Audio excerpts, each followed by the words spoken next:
should we pretend to be both doing the intro or something? Won't you listen to reason? Will you open your eyes? It's a wonder what you'll find with an open mind. You may be surprised. Yeah,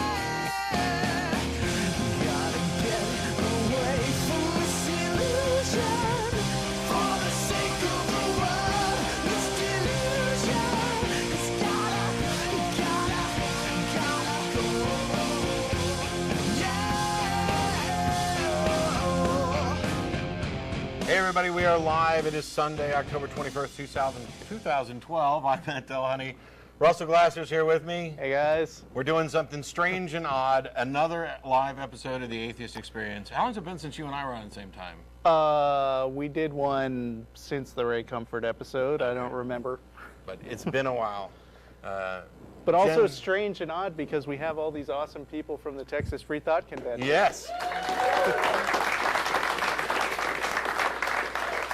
For those of you who were not able to make it down, we had a great time yesterday, starting with the rally at the steps of the Capitol, where several of us were able to get up and speak and encourage people to vote, participate, and build communities, and just generally continue being awesome everywhere. Followed by a trip over to the Sheraton, where there were book signings, lots of talks, and a debate.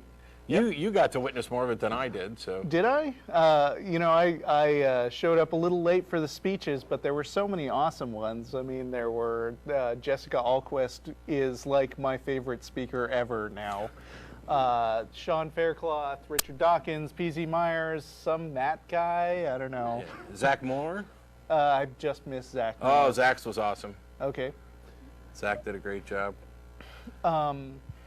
So yeah, it was great to see all these people get together, and the energy was just terrific, and the protester was terrific. Yeah. The lone protester with the giant sign. I think there were two guys. Linnea got a picture with him, which is up on the blog now. And it's kind of funny because I mean, he did actually walk all the way up to kind of protest the rally, but I think it's important to realize that these guys were just out there doing their church service out in front of the Capitol, which happens all the time here. Somebody is out there preaching every weekend. Yeah, he stood there hovering, and he wandered in and kind of waved the sign in some people's faces. But I think you pointed him out to people, and everybody was cheerful and friendly, which is good because I saw on Facebook somewhere that the same guy goes around like protesting a lot of events and picking fights, like Fred Phelps. And to the atheist credit, nobody actually took a punch at him, and he got bored and wandered away. So there was lots going on. Paul's here. What was the final count? Do we have one? Nothing official, but we're at about 450. About 450 people or so. Had a great time. For the first time ever, there was a debate at the event. I was there to debate Christine from Secular Pro-Life, who also happens to be here today. We had a good time. The event was amazing. We're looking forward to next year's in San Antonio. And of course, also coming up is the American Atheist National Convention here in Austin, which is not going to be anything to sneeze at. That's a big deal. 50th anniversary, coming back home. It's awesome. I'm excited. You should be excited. I'm excited. No, you should be excited. So damn excited. Man, I'm pumped. We want all you protesters to come back for that one, too, so we can smile and thank you for showing up, Right. just like always. Did you have anything you wanted to touch on before we got started? No, not really. Just thanks a lot to Paul, who did such an awesome job at getting everything working together. So today, I don't know if I mentioned it, but it's 2 hours today. We're not just doing a 1 hour show. We went ahead and added an extra hour for the TFC. So even though the phone lines are completely full now, we're going to start going through rapid fire calls, and you'll be able to get in. They'll put the number back up for you at the bottom of the screen here shortly. But let's jump right in. Oh, well, and if you're someone who comes to dinner after the show, then that It'll would be be an hour later. Yeah. FYI. Threadgills, they'll put the address up at some point, I think. Anyway, we'll get started. We've got Edward here in Austin. Wow, that's a rare thing. How are you? Pretty good. Why is Russell on the show again? He was on last week, if I'm Is not this mistaken. Matt from Oslo? What? No. Russell's on again because he's just generally awesome and filled in for me last week, and now I'm filling in for Jen. But do you have a question that doesn't relate to the logistics of who we decide to put on? No, I was actually calling in about morality and absence of morality when you're an atheist. Yeah, unfortunately, and I don't mean to just be rude, but are you disguising your voice to hide your identity, or are you just getting ready to prank call us? I'm not a prank caller, sir. Okay, so what's your question? How can you keep the same morality as a normal, decent Christian while not believing in God or a hell? Yeah, I don't consider Christians normal or decent, and I don't care one whit for their version of morality. If you look at the Ten Commandments in the Bible, it says good things. You're not supposed to murder anyone. The good things like don't steal, which is pretty good foundations for morality. Well, sure. Those are good foundations of morality that existed way before the Ten Commandments. You can check out the Code of Hammurabi and a bunch of the stuff like don't work on the Sabbath and don't have any other gods before me. We just couldn't give a crap about. Yeah, those two that you picked, they're kind of useful. They're a little vague. I mean, there's a reason why, for example, the U.S. Criminal Code, it kind of goes into greater detail on this killing thing, because that's just kind of ambiguous. Thou shalt not kill. Oh, it's murder. Oh, well, let's make laws about that. You see, the thing is, as Russell pointed out, neither one of those originated with the Ten Commandments. There's no reason to think that they come from any God, and it wouldn't matter if there was a God who said them, because they're right independent of whether or not there's a God. Yes, but they're still relevant today, and they were written 2,000 years ago when the New Testament was getting written. And that matters why? Excuse me? Why does that matter that they were written 2,000 years ago, especially when Russell just told you there's some that are older? Give me an example. Code of Hammurabi. What is that? What religion is that? That's not a religion. That's an ancient set of laws set up by King Hammurabi. Then it doesn't matter. We're talking about religion. If we talk about religion, it doesn't matter what any other. There's nothing about this like in the Quran. Only thing I've seen in the Bible. Okay. Well, thanks a lot for filling us in. Did you have an actual question, or was this just an opportunity to remind us that there's, we stood on the steps of the Capitol yesterday. There's a whole Ten Commandments monument there, so. I was hoping to get you to answer my question, but you obviously can't do it. What question? How can you make moral decisions and still be an atheist?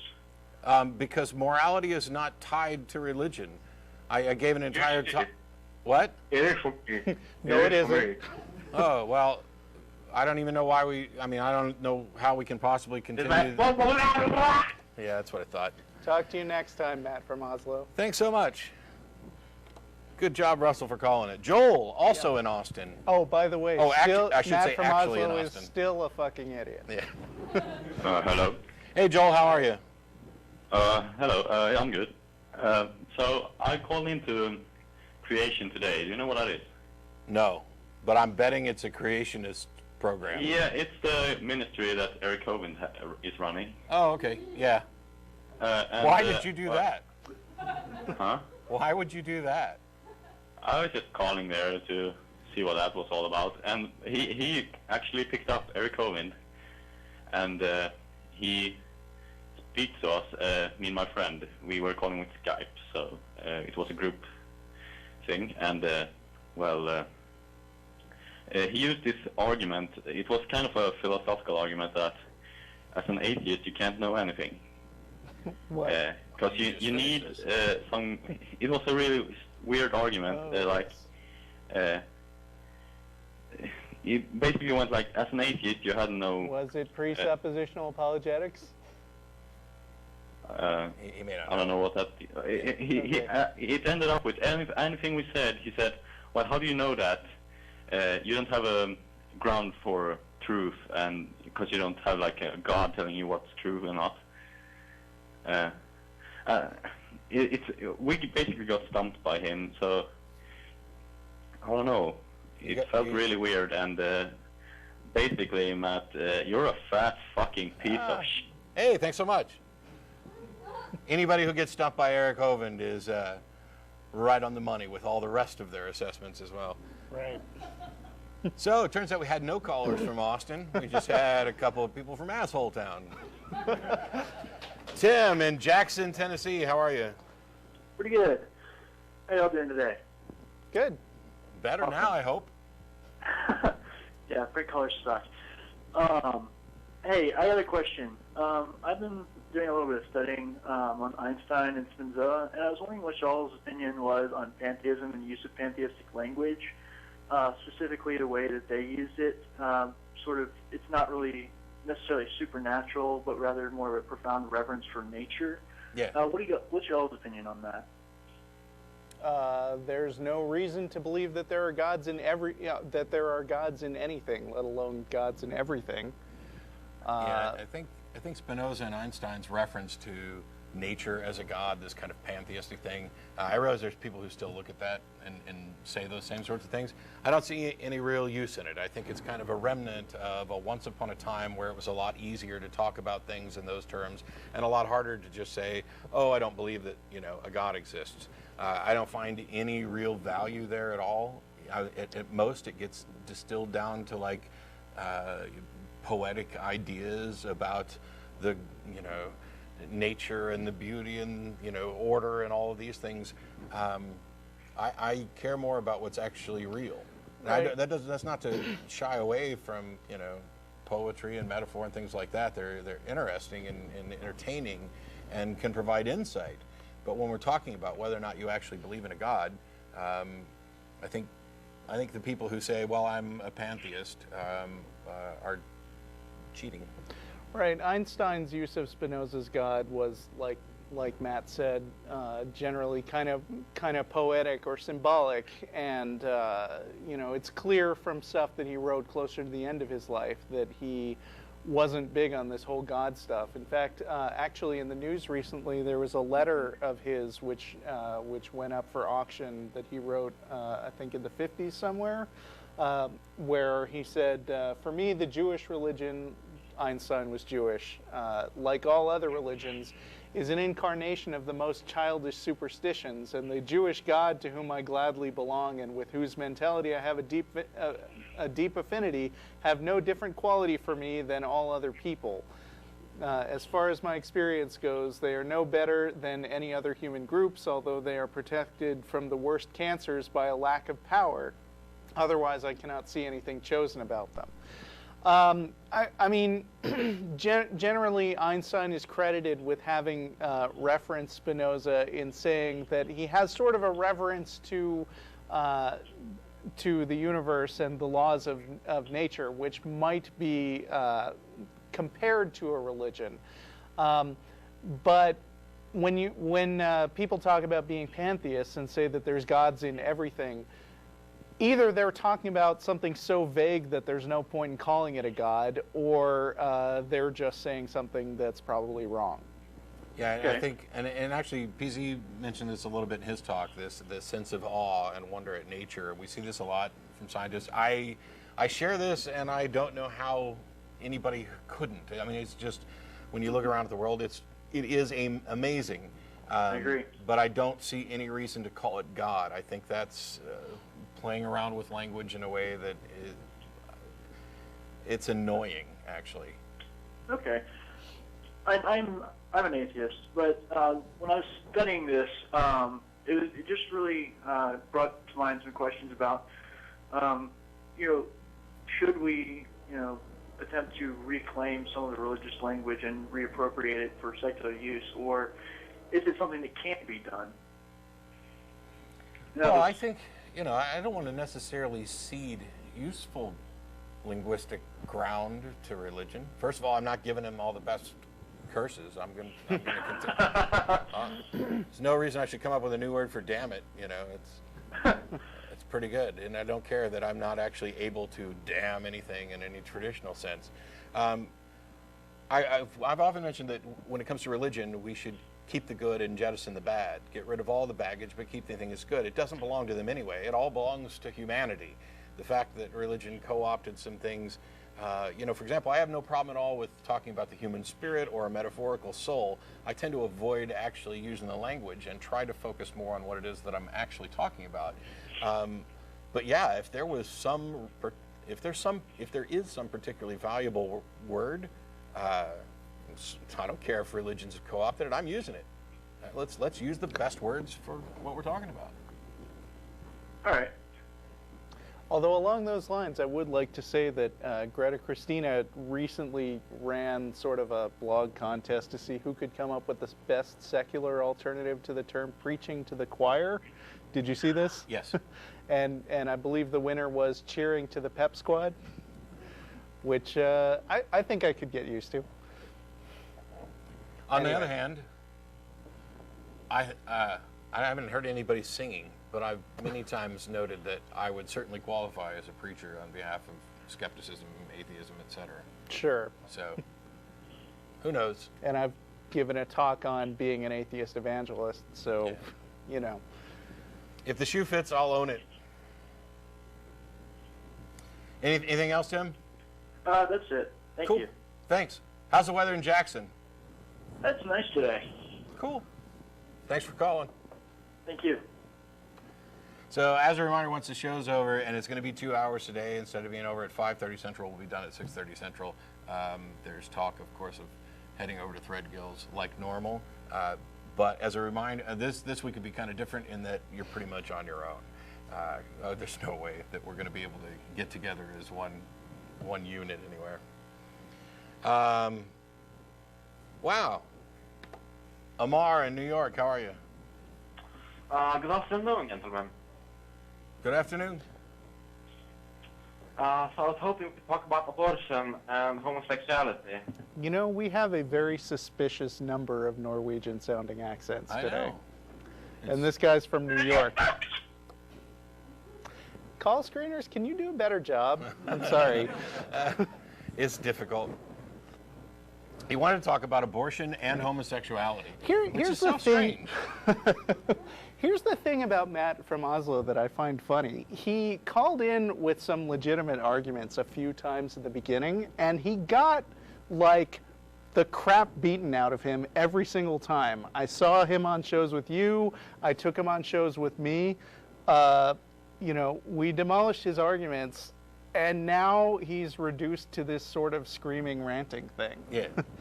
Well, And I think it's a good representation of how when religious people run out of arguments, they're just going to go for trolling. except that I don't think he's a religious individual. You don't? No, I think he's an atheist troll. Okay, so you don't think his Norwegian creationist stuff? No, I think every bit of it was, hey, let's set up straw men for them to argue with because I'm tired of hearing atheists call in. Oh, you think So it was? I think it's exactly like right a down the line. friend of that Yes. Mark from Stone Church guy? Of, hey, let's have an argument, even if I have to fake it. I don't need Right. you to fake it. I mean, and by the way, you know, as we demonstrated yesterday, it's funny he should happen to bring up abortion. That's what the debate was about at yesterday's TFC. And it was two atheists debating for different positions because there's no reason to think that we're necessarily going to agree on, well, much of anything. Mm-hmm. And, you know, I don't know who these callers are or Right. whether or not, it's really difficult to tell whether or not anybody's being sincere. It's the whole reason you get that, Good you know, point. that confusion that any idea can be parodied, and there are people out there who believe all these things, which is why generally, you know, I don't really care if they're being sincere as long as we have a good conversation. But if it's just, hey, you're fat, well, tell me something I didn't know. But the you know? thing is, we do try to take religious arguments seriously on the show and not just dismiss, you know, and not just make our own straw man of what we think they would be saying. I'm get it.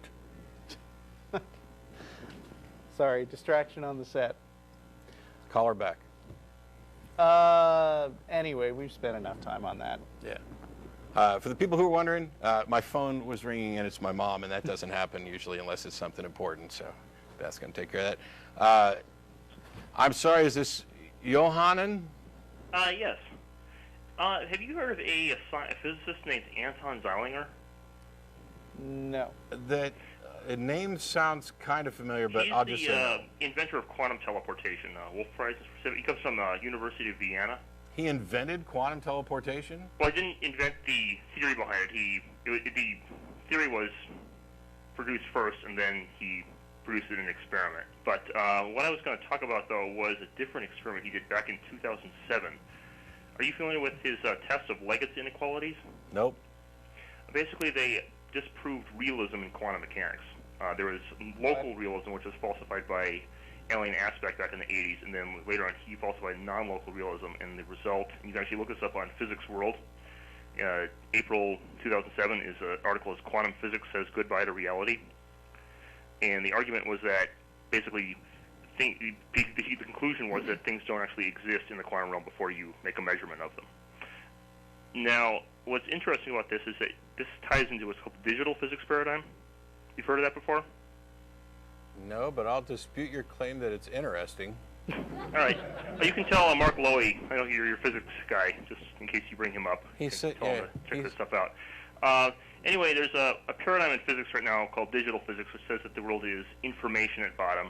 It comes in from quantum gravity and other areas, and it also argues that space is illusory as well. This is coming from loop quantum gravity, and you can actually derive the same result from non-theoretical, just from like experimental results. Yeah, I'm wondering if you called the right show. Okay, what I'm getting at is that you can model the world, and there's a guy named Brian Whitworth who does this. You can model the world like a virtual reality based on information processing. Sure. This is all, and it sounds crazy, right? But this is all serious. NASA physicist named Tom Campbell is also promoting this. And what I was going to get into next, though, was integrated information theory. This is Giulio Tononi. What has this got to do with the atheist experience, though? I'll explain. Maybe. Okay, let's switch gears to, basically I'm going to argue that the universe is on the inside of a conscious state. And What? that the only way around this is either to... Excuse me, can we skip to something? Are any of these claims that you're about to make directly stated by any of the primary research papers that you're referring to, or is this just a conclusion that you've jumped to? The one with Zeilinger's claim, that's in his paper. He Got a says quote? that realism is false. And then Yeah, there's a guy no. The conscious mind conclusion that you're skipping to. Did he say that? Actually, Giulio Tononi, I believe, argues for panpsychism. However, it's a really simple argument when you explain the details of it. Basically, no one can really agree on how we get from brain to mind, but the one thing that pretty much everyone can agree on is what it's like to have. Whoa. Let me explain real quickly. I'll let you get right back to it. Right. For the people who have this knee-jerk reaction to, oh, no, it's rude to interrupt. No, it's going to actually happen, and that's because if I let somebody start an argument and then continue on down the line when there's a disagreement or unclear terms at the beginning, then by the time we get to the end and I go back, then it becomes an argument about whether or not they said what they said. Your take that there's not agreement on how to get from brain to mind presumes that the two are different. Okay, that's fine. What I'm getting at, though, is that you can disagree with that, which is perfectly fine. Tononi's approach, though, because even among materialists, there's some disagreements on exactly how it happens. But he was saying, let's forget for just a second our disagreement on that, but let's agree on the one thing that everyone can agree on, which is what it's like to have conscious experience. And he pointed out that, well, if you think about your own mind state for a second, everything in it is, well, either an idea or it's empirical information coming in through the senses. Yeah, I'm not sure that talking about what it's like is fair, and I don't know that you can go from what it's like to what it is. Well, what I'm getting at is there's consciousness in itself. The experience of it, the phenomenon we call consciousness is basically just information, ideas in our head, right? I mean, if our brains were computing away, you've heard Chalmers' P-zombie argument, right? I don't even know what you just said. Okay, so let's suppose you have like a brain in a toaster oven shipped into a laboratory, and you never saw a brain before in your life, you never heard of a brain before in your life. You could analyze both of these objects, and you couldn't tell from first principles that one would be conscious and the other one would be just a toaster oven, right? Well, neither could you tell the difference between, a computer hard drive in an off state and one that's actually running some kind of software. But that doesn't mean that physical processes aren't responsible for it. Well, I'm not actually arguing that it's not a natural explanation. My personal view is I'm a neutral monist. I think it is tied to the brain. I'm not like a dualist or anything like that. So are you saying that the way. universe is a brain? I'm saying it's a mind, an integrated information system. Why? Well, because it behaves identical. Unless you argue No, for it doesn't. dualism, you have to say that it's the same thing as a conscious state, because otherwise you have to draw a distinction between physical and mental information. I mean, this is something that people who are amateurs with quantum mechanics do all the time, is just jump to conclusions about minds which are not supported by the actual scientific research that's being done. That this is Deepak Chopra stuff. This is I've bounced off some physics people, and I'm a physics person myself, but it's okay. Have you published any No, papers promoting this I- theory with the consciousness of the universe thing? No, but I will point you to Tom Campbell, who's a NASA physicist, who comes to the same conclusion. Okay. All right. Can we, I know that we made this a 2-hour show, but I don't necessarily want this to be the 2-hour call. So, since we don't agree, Wake up, Matt. Since we don't agree on the brain-mind thing, I don't know how much point there is in continuing. Well, what I'm getting at is we may not agree exactly on the details of the brain-mind thing, but we can at least agree on what it's subjectively like to have consciousness. I'm not even sure that we can agree on that, but I'm most definitely sure that even if we could agree on what it's like, the experiential process of being conscious, that you went from there to some sort of broader truth that leads to the universe being a mind because it acts in this way, when it doesn't in any sense other than we are bags in any sense other than we are bags of chemicals interacting, and there's this nifty phenomenon that we have then labeled, and the rest of the universe is chemicals interacting, and there are other phenomena that we are labeled. So yeah, hey, look, argument by analogy, they're just the same. Let me break it down past the analogy, because what Benoni was arguing was that consciousness is identical, a conscious state is identical with an integrated information system. All right. And so when you think about it for a second, and this is going to sound kind of crazy at first, but let's suppose this is the Inception or something, and we're in like some shared lucid dream, okay? Crazy, but just play with it as a hypothetical. And you do experiments in there, and you discover that, well, the space is an illusion, just like we see in our reality. You discover that the matter doesn't exist before you measure it, which is also what we see in our reality, just at the quantum scale, and you see that all the processes emerge from information processing. Let me ask you something. If this is a scientific theory, then what predictions does it make? I mean, how will you tell how would you, suppose that we have the question, is it conscious or is it not conscious? What prediction could you make to demonstrate that it was one and not the other? This is going to be really cool. I'll show you a couple of them, actually. Boy.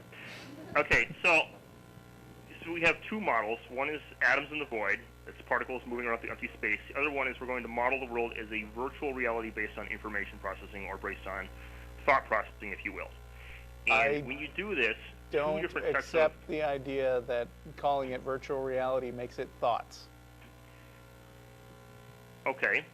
I'll just give you a little reference on the virtual reality model. This is Brian Whitworth, so you can look this up for later if you want. He actually demonstrated that the speed of light, for example, would emerge out as a natural result of the refresh rate of, like, say, a computer or a conscious state processing. So your prediction is that the speed of light will be what it is? Yeah, it's not just that, though. He had a list of, like, That's 20... a retroactive prediction. That's not something that you can test. There's more, though. One of them... I mean, that's one in science they call just so stories, where you take stuff that's already known and you retrofit your idea to fit the facts. Hold on. And There's no, one no, more. no, There's you one hold more on. That was a No, prediction, not a no, post-diction. no, hold on. This is not the right forum for this stuff. You can, and I apologize for being rude, but I don't give a rat's ass about hypothetical models and interesting. This isn't hypothetical. You this is just actually went. proven. You just went to let's construct this hypothetical model. So Well, I'm giving let you me the finish. theory, You're done. I don't give a rat's ass about. First of all, I don't give a rat's ass about quantum mechanics and quantum theory and postulations and stuff. I want to know about reality. And you talk about speculative fledgling sciences where I'm not qualified to comment on their validity, and yet I want to know what this tells us about reality and why it matters, because ultimately The you first could thing sit he here. said is there is no reality anymore. Yes. Well, I mean, you could sit here for the next 45 minutes to an hour until my eyes glazed over and rolled out of my head explaining to me the physics stuff that I don't give a damn about, because it doesn't mean anything to me. And I'm sure that you feel entirely free, and you are entirely fair and justified in claiming that these buffoons on the TV show don't understand the physics and completely disregarded what I wanted to say without letting me finish, because that's accurate. And you know why? Because it's stupid. It's stupid for me to sit here and waste my time and the time of everybody else who is not only here in the studio but watching live on things that maybe a half of 1% of the you know what, this does remind me very much of a God thing, this higher theological notion that there's a God out there, but in order to actually be able to comprehend that there's a God, you have to be in the upper half of a percent of the population and be sufficiently educated in these particular fields and be in the right place at the right time. Bite me. I care, you know. Maybe I'm a dullard. I'm perfectly willing to accept that. I'm not a physicist. I'm not a quantum physicist. I'm not an astrophysicist. I do know a few of them. There's one sitting in the room whose eyes looks like they've glazed over as well, and he's nodding. So, you know, call a physics show and make your case to the people who understand it. And when you get the Nobel Prize for demonstrating that reality is fictional, then you can come back and say that reality is fictional, and I'll say, great, what frickin' difference does that make to me? You might as well have demonstrated to me that free will is an illusion. Great. It doesn't make any difference to me unless you demonstrate that there's some way out of this, like I'm trapped in the Matrix, and now you've got my solution. Otherwise, you're just wasting time. Whoa, What? I know Kung Fu. Wow. I quit. Because Russell will beat me up. Tom in Sacramento, if you mention physics, I'm hanging up. How are you? Hello, this is Kent Hovind. That's not fast. Yeah. Tom in Sacramento was not Kent Hovind. All right. Kevin in New York, how are you? Hello. Hello. Hello. I have a question, you guys. Mm-hmm. So I was at a funeral. I'm tired of these guys with accents. I'm sorry, I'm not buying it anymore. What? Did I just jump the gun? I think so. Okay. Kevin, if Russell jumped the gun, feel free to call back. All right. Sorry. Trigger happy. Norma in Seattle, how are you? Hi. Hello. Hi. I had an idea the other day that I don't think I've ever heard put just this way, and I wanted to see if I could get some feedback on it. Sure. Belief is necessary for salvation, according to Christian doctrine. If Christians bring up their children, or any other faith for that matter, bring up their children by indoctrination, does that child believe? or are they indoctrinated? And if they are indoctrinated, they don't believe, thus they are not saved. Well, okay, first of all, there's lots of different Christian models for the salvation process. Right, right. And it's not, it's rarely talked about as simple belief. You know, it's in the traditions that I grew up in, it's salvation by faith or by grace through faith. So it's a gift of God that you get, etc. But this idea about indoctrination doesn't lead to belief. Of course it does. That's the point of indoctrination. Belief is simply accepting a proposition as true. And it doesn't matter whether that's, it's the result of becoming convinced. Believing something is after you become convinced. And you can be convinced for good reasons or bad reasons. You can be convinced for good reasons, like, hey, this is supported by a lot of evidence, seems to match a lot of what we've seen, and in talking to other people, all of this lines up, and so I believe this, and I'm not claiming that it's absolutely certain, but it's pretty good. But you can also be convinced by bad evidence, and that's exactly what indoctrination is. You know, there's, this is perhaps slightly inappropriate, but when I was a little kid, I believed that women didn't fart. And that's because my mother told me that over and over again. I have since learned that this is not true.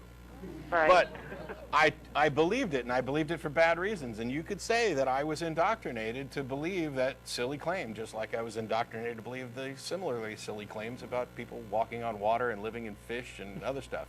But yeah, I actually did believe it. I think the point that you're getting at, though, is strong.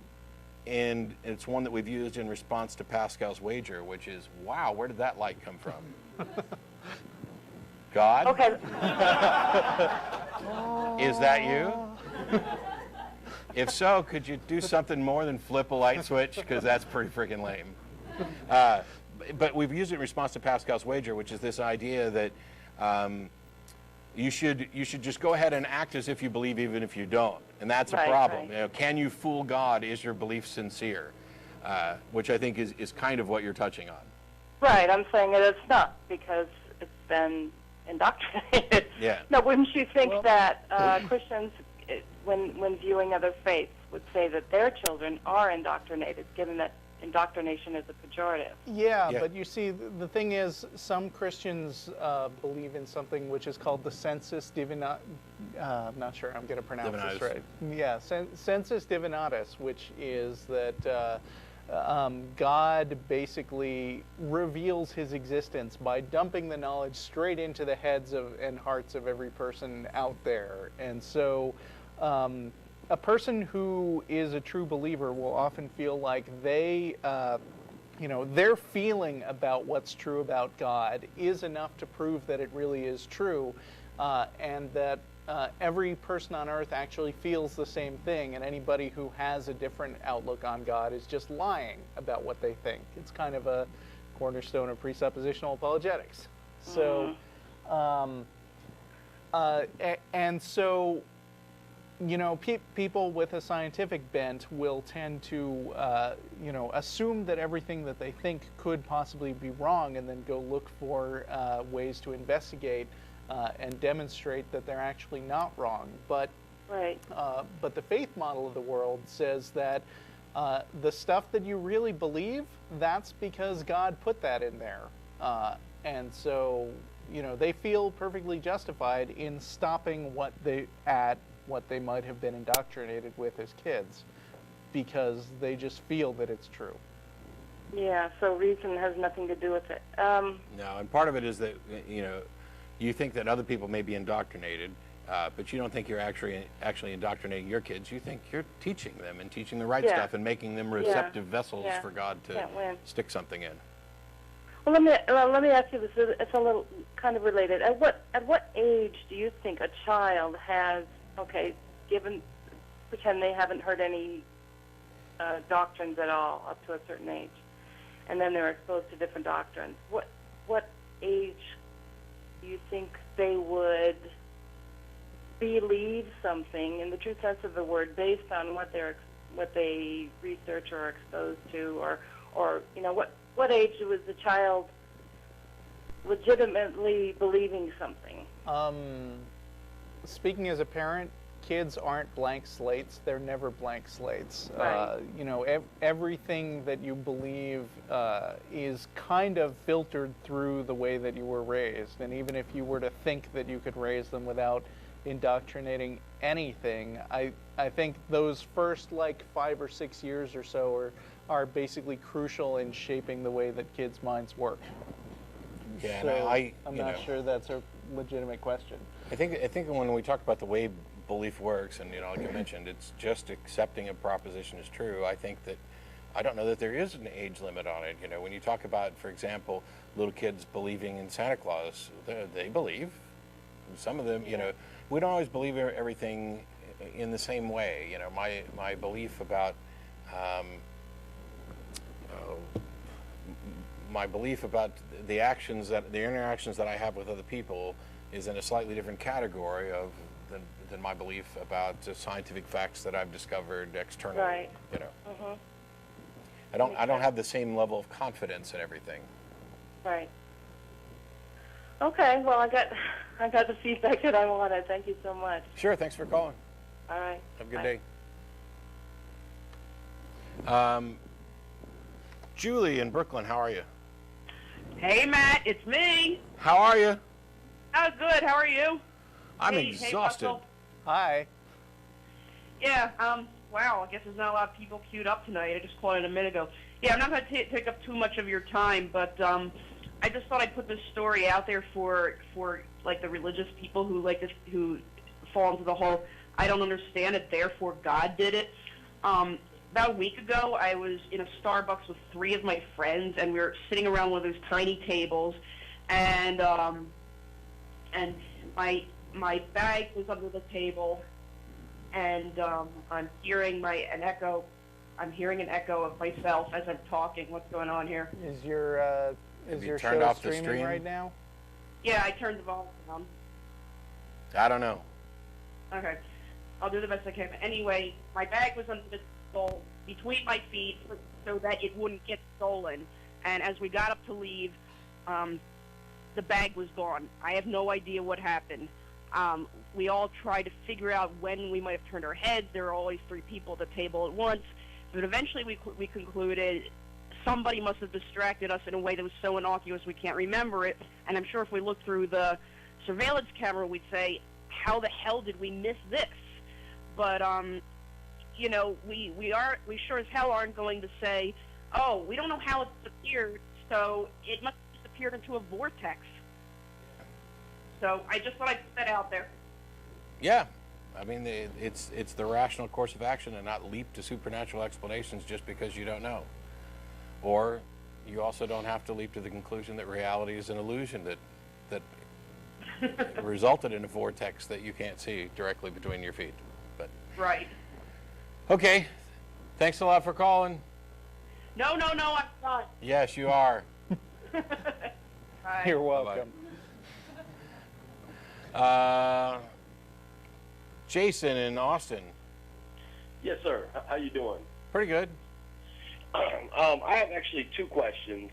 I just kind of stumbled on this TV show here, and I wanted to ask you guys, obviously you guys have the atheist experience. What is the purpose in life for an atheist?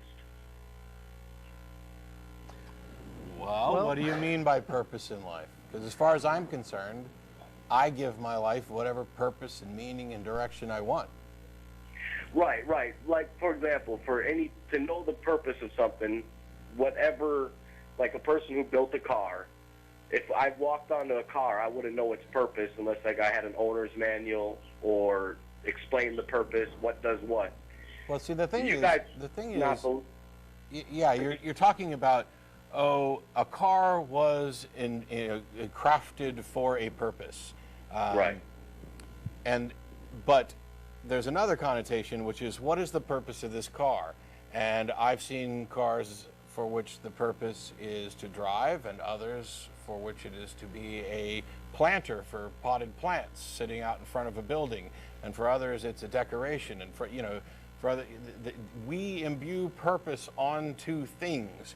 Now, if you want to look at it as what is the purpose that is imbued in humanity externally in the same way of the car being designed, then it's, as far as we can tell, to pass on our genetic code. That's the process that evolution's given us. But we can give our lives whatever meaning and purpose we want.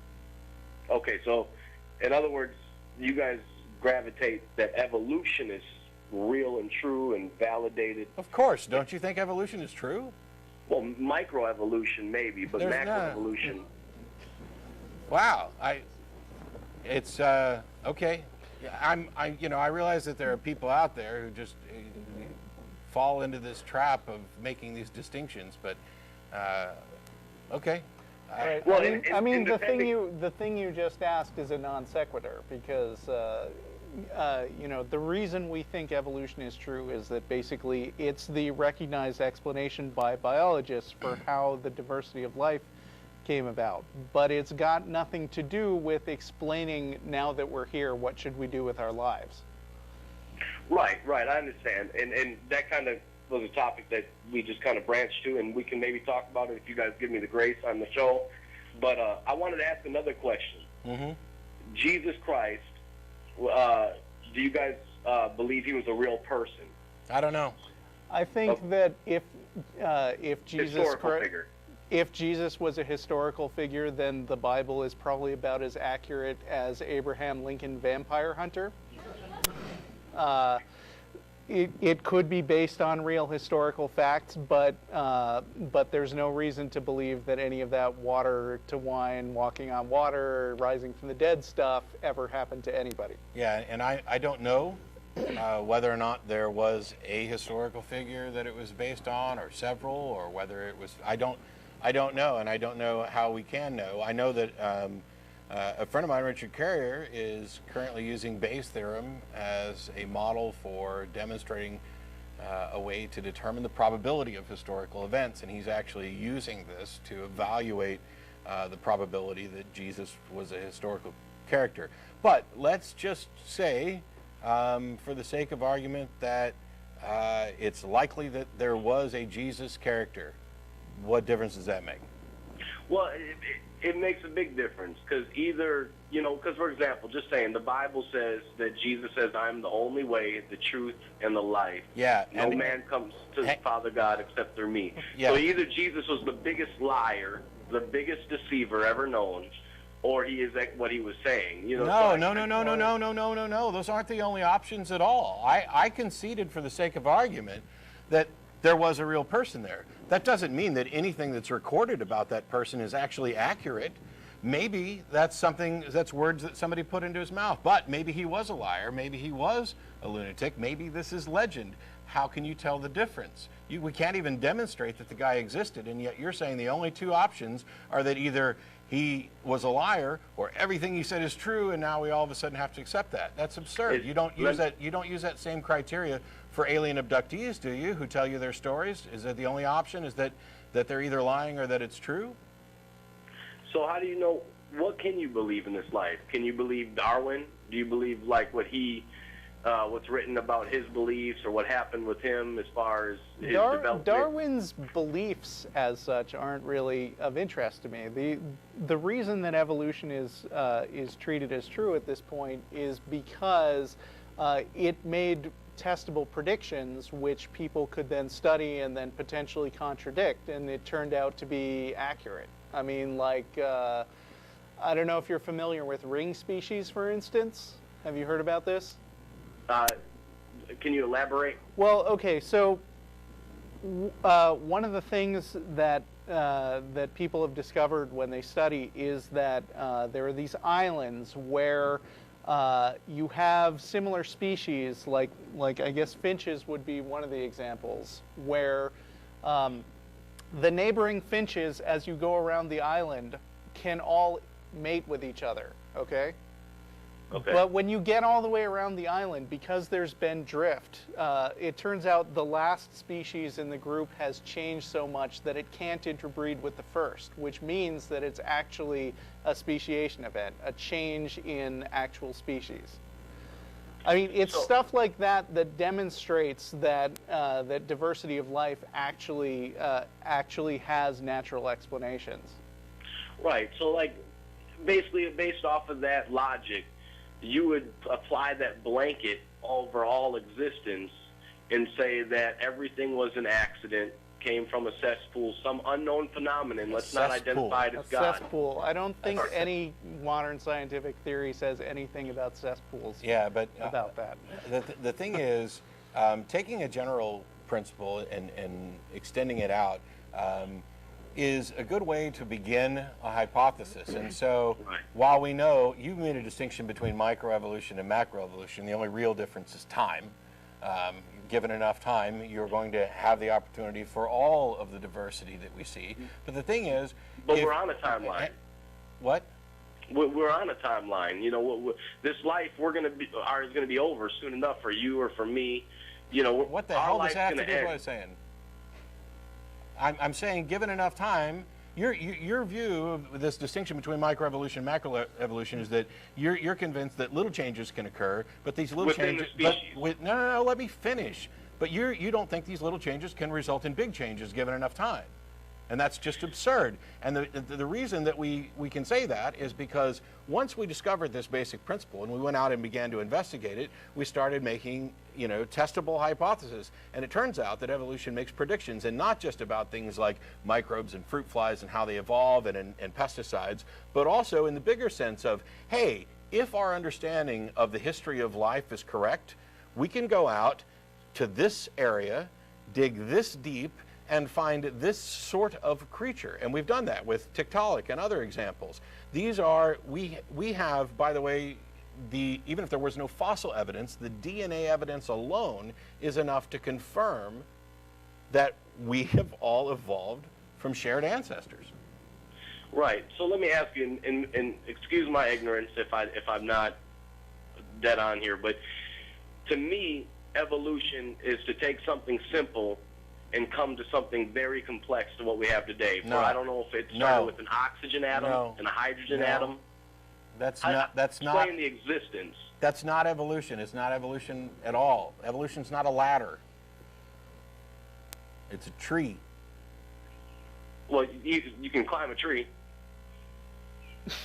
Okay, sorry for the bad humor. But what I'm saying is, if we come to a position where we say there's an oxygen atom and a hydrogen atom, some kind of phenomenon happened. Let's not identify that phenomenon, but let's just say it's a phenomenon. And all of a sudden, there was life. Millions and billions and trillions of years No, it doesn't say past. all of a sudden. No, yeah.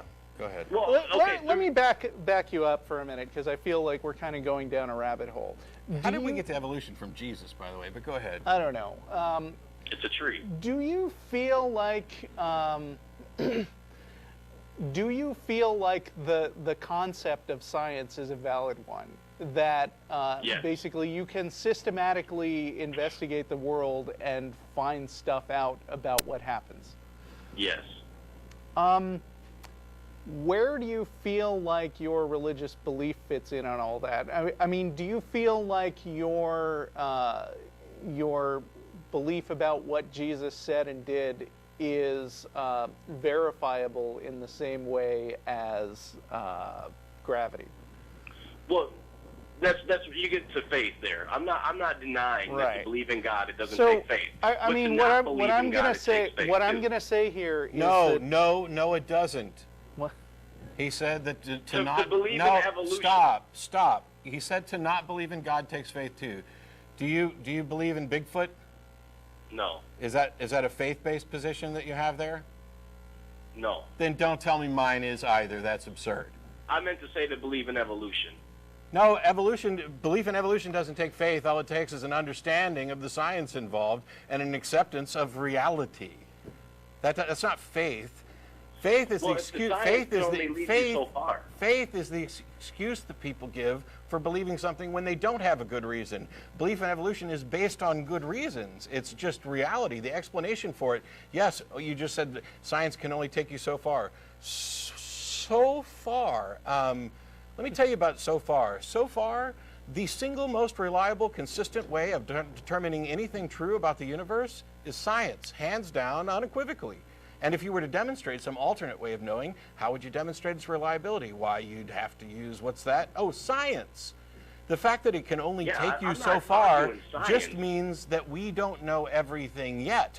But if you believe in a God and you're willing to, why would you accept anything on faith knowing that you don't have a good reason for it? Well, this is the thing. For me, I have a relationship with the God I believe in. Now, for you, what kind of relationship?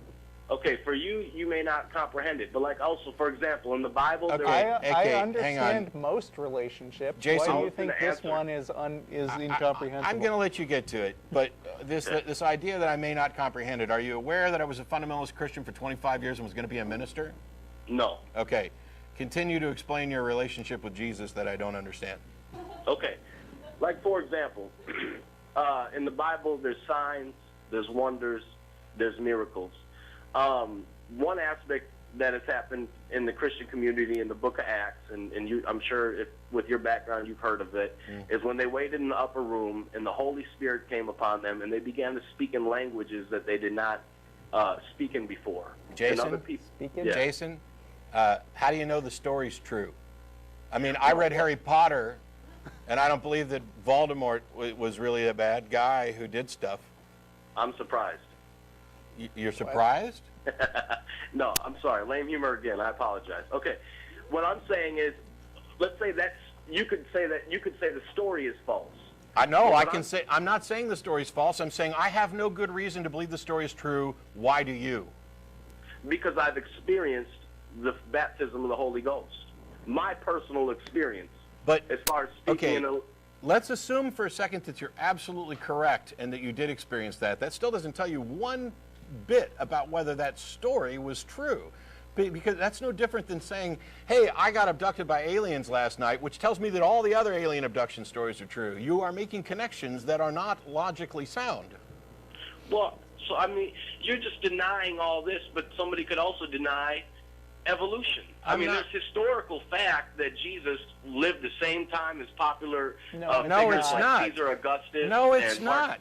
It's not historical established fact at all. That's why there's a question. It's not that he wasn't born in the Middle East of Jerusalem and the impact that it's had on the world in that area. Just the following alone. Do you think people just made up Jesus? I believe that the following happened. The following, the fact that people believe this stuff, isn't in doubt. But you realize that all happened centuries later. No, they followed him after he died. They followed him during his life. And you know this from what source? And you know this how? From the history of... No. There's no history that talks about the disciples and people believing in mass crowds. And there's actually not a single extra biblical source that even references Jesus that is contemporary with his supposed existence. Not one. What I'm saying is that there's history of the development of the church. Yes, there is. When Jesus that lived part is true. all the way to where we are now. No, not from that point. I'm sorry that you just don't know your history. What? Well, no, if you believe the Bible, then you have a source of documented history. Well, shit, why didn't you say so? Hey, why didn't you just say, if you believe God exists, then God exists?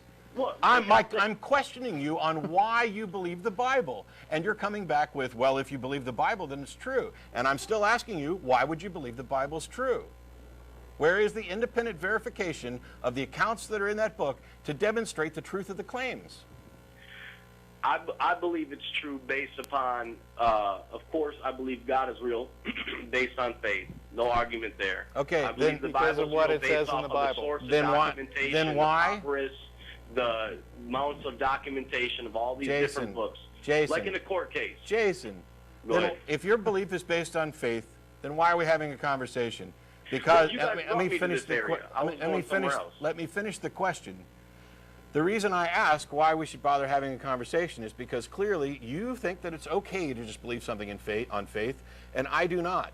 And I don't have the experience that you've had, and evidently you're admitting that you cannot demonstrate the truth and reality of your God to anyone else, which is kind of the point of having these conversations. I freely admit, and have admitted from the beginning, there are people out there who believe on faith.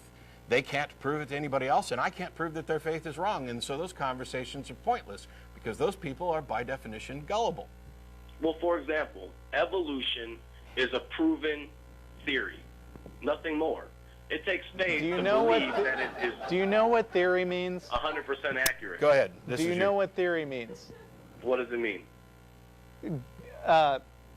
Theory is basically, I mean, have you heard of the theory of gravity, for instance, or the germ See, theory gravity of is diseases? not a theory. That's Oh, a yes, it is.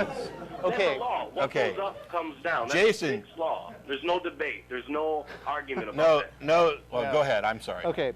A theory is a framework of explaining a set of observed facts. You have, you know, the law of gravity is not a graduation of the theory of gravity. There's a theory of gravity which is conceptually stating that different things are drawn to each other. And the law of gravity is just a description that comes from the theory of gravity. There's no higher term in science than a theory. A theory is a framework which has been tested and understood to explain observed reality. When you say it's just a theory, you might as well say that, you know, Gravity. we're living in just reality. Well, there's many theories, is what I'm saying. But you guys have came to accept tell you that what. evolution is the first sure There are guaranteed many theory. My theories, question is, like germ theory of disease. how would you explain existence? And then I would have a question that would, and then I would love to How just would hear you the feedback. explain God? Well, no, hang on. What I'm saying is I believe God is the cause. And And then what's we're the the cause effect. of that? There is not one. God Okay, is the causeless so you cause. think that you've got this term, which is the end of all explanation, and once you get there, you just say, nope, I don't have to explain anything, right? There's a time where you can't explain. Okay, Well, for example, how do you you're know going that's around not the the question I asked then you. how do you No, know no. that's not the universe? When you get to the point where you can't explain, the answer becomes I don't know, not I know it's God. Well, no, it's belief. I mean, I believe. I don't it's give a God. rat's ass about belief. I care about reality and what can be demonstrated to be true. I mean, So what you do not understand science in the slightest because, as Russell tried to explain, theory is the pinnacle. It is the height of science. It is the goal of all hypotheses to, if they could think, become an established theory. This is not just something that somebody pulled out of their ass. There are not competing theories with regard to the diversity of life. There is the theory of evolution, which is the established scientific theory, and then there are all these other things out here like creationism. That's not a theory. That's because you don't debate that. Creationism is not a theory. In other words, for example, the building Creationism that is you're just in stuff right now. that's made up. Hang What on. I'm saying is, Hang though, on. for example, I'll the let you do building- your, Jason, I'll let you do your Okay. example. Do you understand that creationism is not a theory? What is it then? It is a conjecture. hypothesis at best. A theory is something that has been tested and confirmed. It is like it got its damn diploma. Christianity is like I'm getting ready to go to preschool, and I left my lunch at home. Okay. So, okay, let me ask you. The building you live in now, which by the way, you haven't answered the question of how existence began, but I guess the Neither answer have is you. you don't know. I'm happy to say that I don't know how things began to exist, and I'm not going to pretend that I do like you are. Now, But ask the your theory question of about the building. Okay, the 'Cause you- building you're in right now, do you know who built it? No. Okay, so just because you don't know the builder doesn't mean there isn't one. Oh, Just you know what? by seeing the building alone, you Jason, can establish there was a builder. Jason, I'll concede that there was a builder here. You know what more? Let's say builder, because there's probably a lot of people, based on all the information that we have from looking around at other buildings, probably a lot of people built this. But it's possible that there was a single designer and architect, but you know what I can do? I can go down to City Hall and I can find out the plans that were filed there and actually find out who did this. And if I can't, I'm still not justified in assuming that this building didn't have an architect. Well, you would Because- be unjustified do you know to why? assume that a bunch of concrete laying on the floor evolved into a building. Exactly. That would be exactly. retarded. Exactly. It would be absolutely just as stupid as proposing that a magical being put it all together. But let me explain to you the difference between your building and creation, as you were going to get to in a moment. A building needs a builder, creation needs a creator. Well, guess what? It's not creation, it's reality. A building, all of the evidence and every single example of what we identify as a building is known to be built by someone, is known to have been designed. We do not contrast designed things and undesigned things by their complexity or by their apparent function. We contrast design with nature. This building does not naturally occur. There is no reason to think that this could naturally occur, and all evidence points to everything that even appears to be like this being designed intentionally by a mind. That is not the case when you get to living beings, which are natural and reproduce and follow natural laws and chemical laws that are self-replicating. It is also not the case with the broader universe, because first of all, you don't have another universe to compare it to, so you can't contrast it with anything.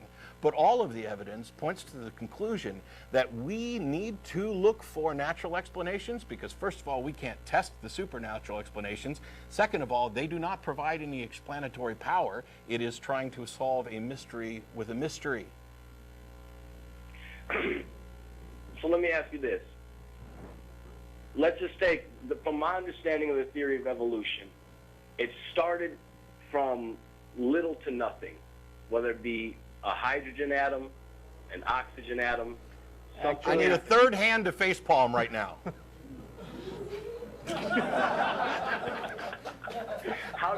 What is the theory explanation for existence? You're asking for what is the solution to the question of abiogenesis, and the answer is we don't have that solution yet, but we have people who are working on it and who have demonstrated that at least in theory it is possible for living matter to arise from non-living matter under the right circumstances. I'd recommend that you go to Wikipedia to start with and look up abiogenesis, which is distinct from evolution. Evolution deals with what happens after life is there. It's undeniable the two are tied together. I'm not making that claim. Okay, so billions, trillions, quadrillions of years go by. We're at the pinnacle of mankind, and we find out we still don't know what's going on here. Yeah, So and doesn't that why suck there that be a we don't God? know everything yet? Why does that give us the right to make shit up? Well, that's what I'm saying, though. But why would we just say there is no God based upon our ignorance, or saying that? Did I say that? Why? Russell? I didn't say that. Did either of us say that? Right. But Well, you're you- saying as for an atheist, sure you say there's no God, right? No, as an atheist, I say I don't believe that your God exists. Can you prove it? Oh. Oh. It only took us 40 minutes to get there. But Well, at least it didn't take us millions of years. Yeah, and you know what? You still don't know. No, I know there's a God. Because How do you there's know? no relationship. How do you know? I mean, that seems to be. Are you sure you're not being a bit hyperbolic with your language there? What do you mean you know there's a God? How do you know?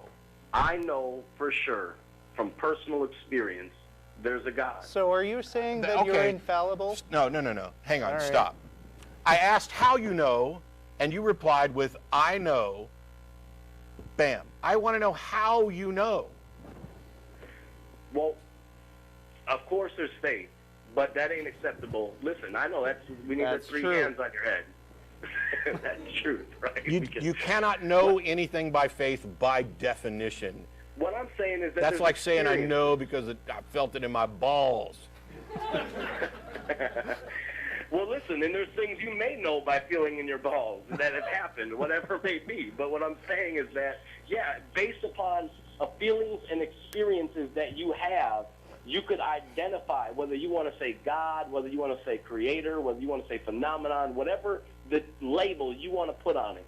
When there's been an experience in my life that it could not scientifically, could not be explained. For example, So in other words, Yeah, thank you. whenever something happens to you that you don't understand, you just say, well, must have been magic. I mean, you just asserted No. that science, not only, you said science cannot explain. How the hell did you decide that?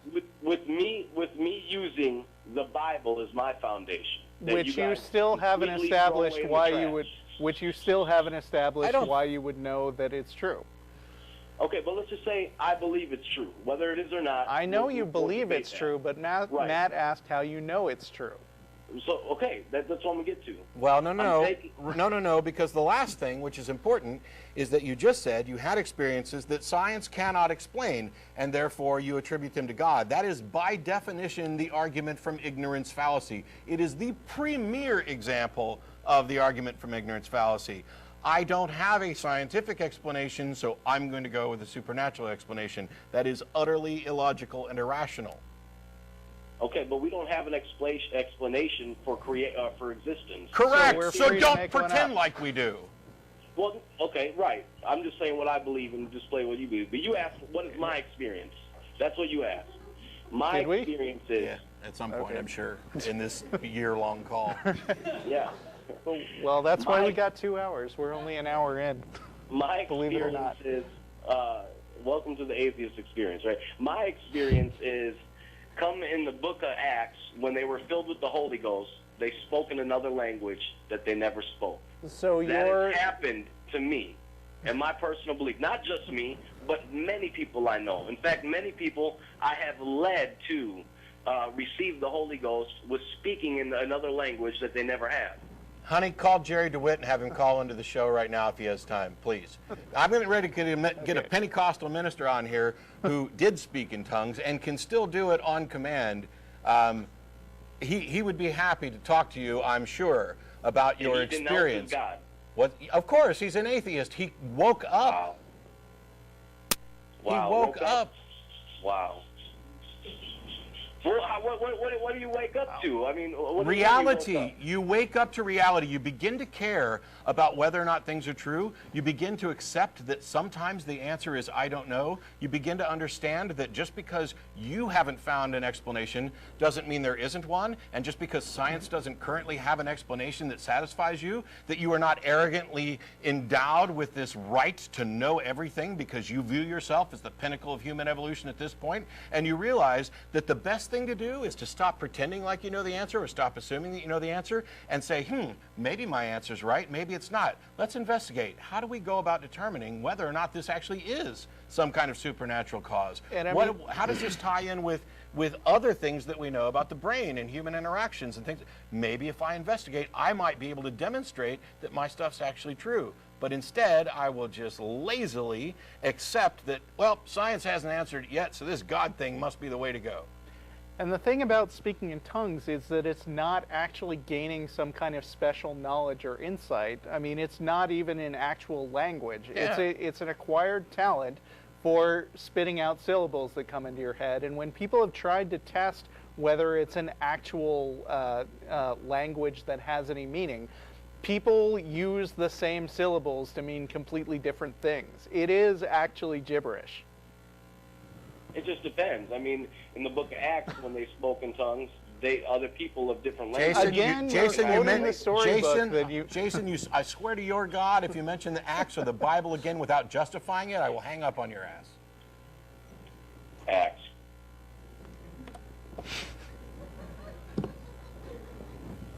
Gotta follow through on these. Sorry. Sometimes you hit a wall. Hey, you don't have to bother Jerry. I don't want to put Jerry through that. I love Jerry. Were you going to have him call the guy personally? No, I was going to have him call into the show. Yeah. Don't bother him. I don't want to put any of my friends through that except Russell.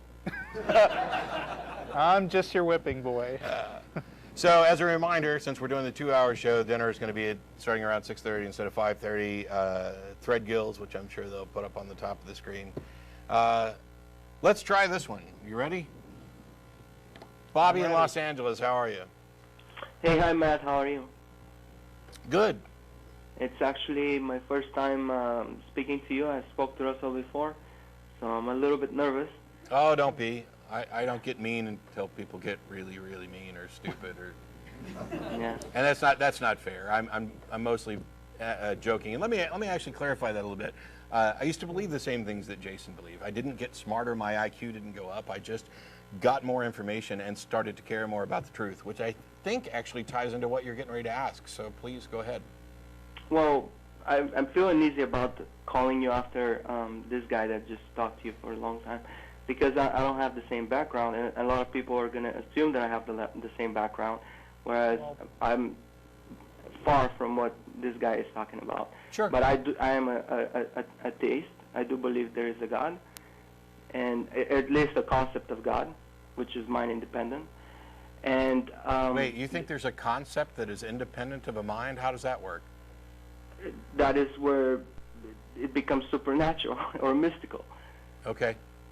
So here, this is my question. So I've heard you say many times that you could be wrong about your disbelief about a God, and I've heard you say that you have no problem admitting that there might be a God if the evidence comes up.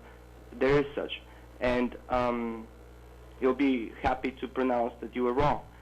So, in other words, I might be wrong about my concept of God. You might be wrong about your disbelief in no God.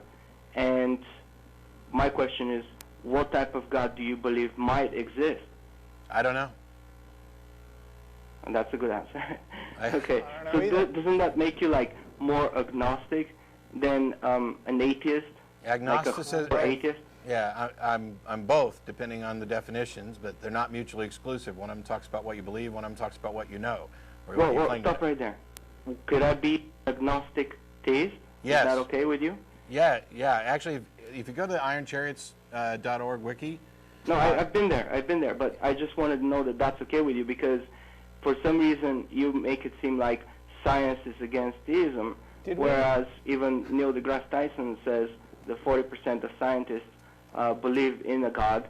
So it's believing in God is not necessarily against science, but science is Yes, more it is. against theism. Yeah, no. I'm fine with the idea that you can be an agnostic theist or an agnostic atheist, but science is most definitely in opposition to supernatural claims. Science is based on methodological naturalism, which just says that, hey, we can't actually address these claims, so we can't make pronouncements that they're false. However, the theological claims don't have that same barrier. They are making claims about reality that are actually testable. People are claiming that there is some being or entity or whatever that has manifested in a way that they are able to detect it, which makes it by definition within the realm of investigation. And that's why I say the two are in conflict. Right. Believing in God is distinct from being a good scientist. You can do both, but generally scientists who are honest about this avoid mixing up their personal unjustified belief with their science, and there's very little attempt to actually publish peer-reviewed papers that support the claim that there's God. I mean, you have to separate the two. If you're doing science, if you're in a laboratory, and I apologize as a non-science, this is going to be a terrible caricature, but if you're in the lab and you're doing something and you end up running a test strip in a fluid and it's supposed to turn blue, and it turns blue, if you are a scientist working under methodological naturalism, okay, you've gotten a result that was consistent with your expectations and you note it and you can go back and do trials. But if you're a theist who believes in the supernatural world and a God who could potentially be tampering or in rules that could potentially change at any time, you don't know what the hell happened. Maybe it turned blue because you got the right result. Maybe magical blue dusting fairies came in and screwed with it just to throw you off. Maybe some God wanted you to get the wrong result so that you end up doing something bad or good or whatever. Could be that same chemical reaction is supposed to produce something red, but every experiment causes a miracle. Well, I get the point, but I'm not okay with that analogy. The reason why is because there's certain things that you can equate with things, and there are other things you cannot equate with things. Obviously, when you're talking about a scientist doing experiments and being that he believes that there is a God and he's a theist, then you won't come up with the magical stuff that you guys are talking about. But well, not all of them. I mean, I'm sure there are people who believe in God. I know there are people who believe in gods that don't interfere in reality in any way. But do you believe in a God that can interfere in reality and change things? I wouldn't be, like I told Russell before. Did we talk about Darth Vader when you called? Before. But when you ask that kind of question... This call is not going to end well, I'm telling you that's now. all right.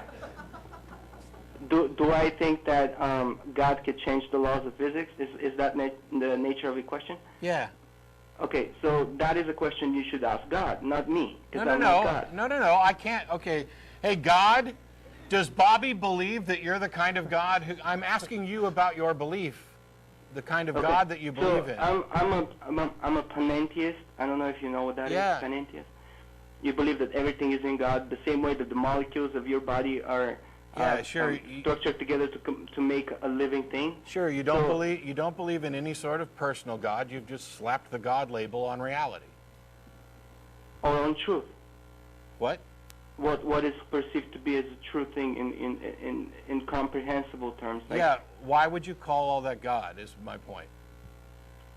I mean, it's like saying... Because it's the greatest thing that nothing greater can be conceived of. Okay, so what?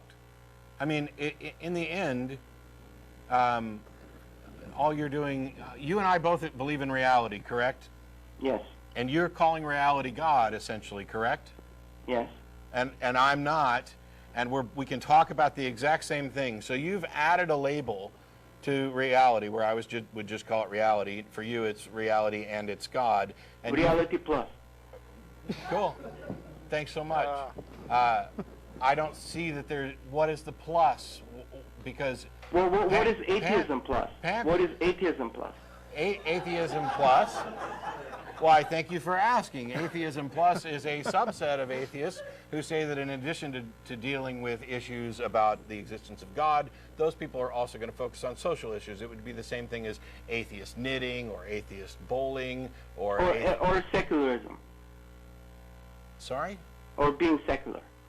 Well, no, because being secular is just not being religious. Doesn't say anything about what you're doing. No. But being secular means separation of church and state. Just because I have my beliefs, it doesn't mean that I cannot be secular.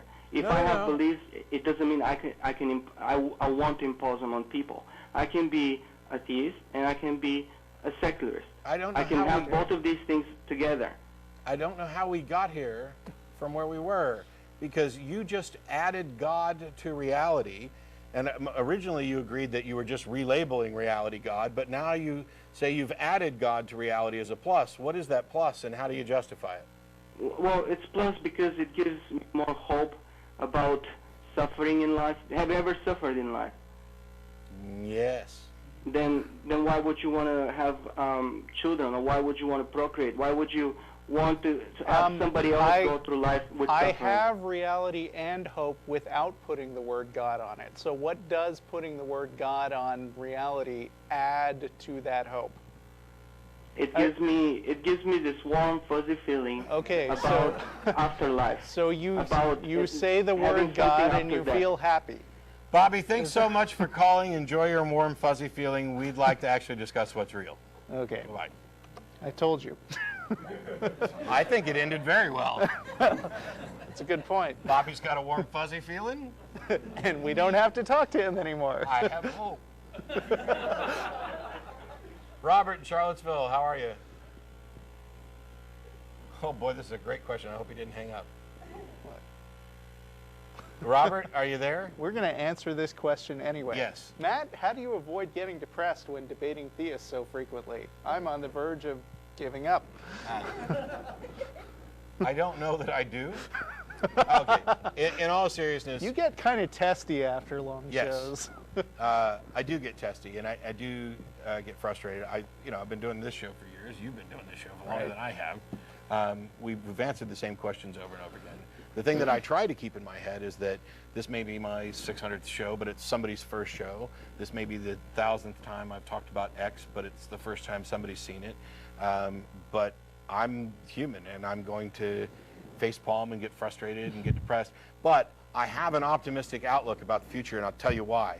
Because we're winning. We've already established that we are winning. The non-religious segment of the population is increasing as religious segments of the population are decreasing. What you're seeing, as I mentioned in the talk that I gave at the Capitol yesterday, from the religious groups who are desperately trying... Matt?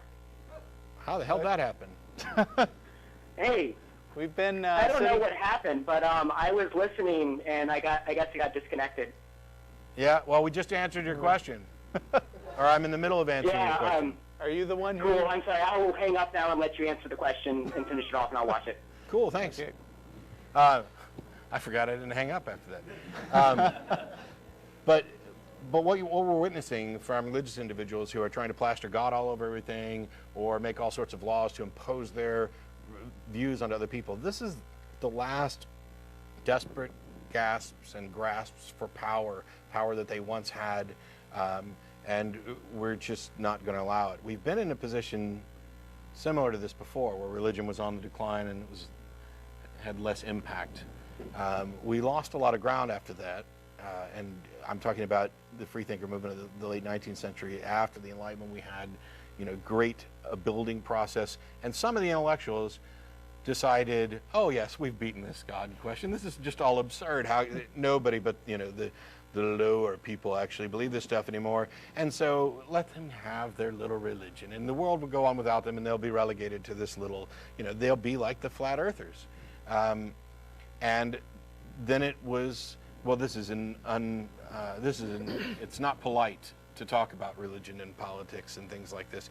And what that led to was apathy and an ultimate backlash, where the religious right stood up, took charge, and took over. We can't let that ever happen again. We have to keep wary of the past so that we are not doomed to repeat it. And we have to realize that these are not stupid people just because they happen to believe stupid things. Because every one of us, myself included, believes stupid things. Yesterday, I had the privilege of sitting in a lecture hall listening to Sean Faircloth, who directs the Richard Dawkins Foundation, I believe. And Sean is a very political guy. The way he put it, he has kind of the trifecta of being a politician, a lobbyist, and a lawyer, right? But what he said very persuasively in that lecture was that, like Matt said, we are winning to the extent that the more the word of atheism and the solid arguments for being an atheist and the arguments against religion and the reasons why it's beneficial to not take stuff on faith.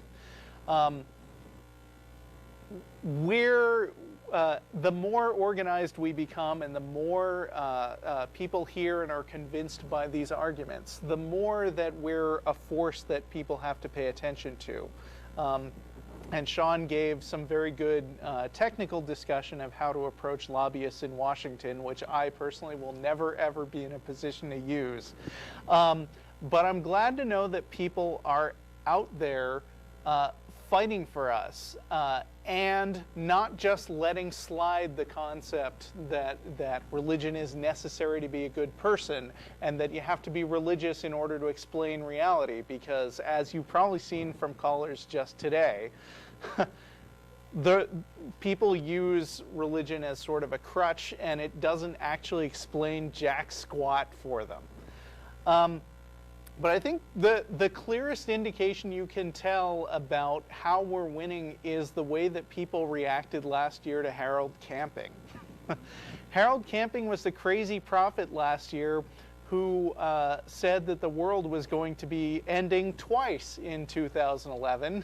I believe once in May and once in October, and it didn't end either time, and he went out and put out billboards and stuff.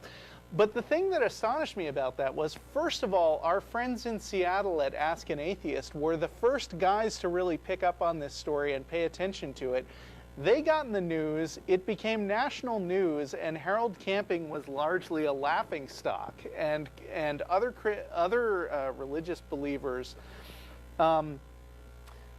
they made all kinds of excuses about how their religion was different than his, but it's something I've never seen before, that so many people nationally and publicly were willing to look at somebody's personally held religious beliefs and not just say, well, he believes that, that's nice, but just say, you're crazy and it's hurting people. We need more of that, and the way that we get more of that is to continue to make these arguments and make sure people see and understand that atheism has got a solid foundation, and it's okay to be an atheist. You're neither an idiot nor an evil person. Usually. It doesn't follow. No, thank you. All right. Well said. Although there are some stupid and evil atheists. There certainly are, no doubt. I'm one of them. Oh, don't give yourself that much. I've been told as much. Oh, okay. It's one of those things where there's extra conversations that happen. Speaking of extra conversations, John in Chapel Hill, how are you? Hi. Thanks for having me on. I've been watching for a while. Sure. I love you guys. I had a question about agnosticism, and I've heard you, Matt, especially talk about it a lot in the past, and I'm sure you have too, Russell, and it's all over the Iron Chariot site, as I've been reading, defined in a bunch of different places in different ways. Yeah, because... And I think, go ahead, sorry. Because it's a term that is used in lots of different ways. From the time it was originally coined by Huxley, its usage has morphed and been appropriated by all sorts of subtly different positions. Like there's some where agnosticism is the position about a particular type of question of reality, where the conclusion of the answer is unknown and unknowable, and in other cases it's unknown or potentially unknowable. So there's some debate as to whether or not it has to be unknowable, whether it's an assertion. There are some who've even tried to define agnosticism as basically skepticism.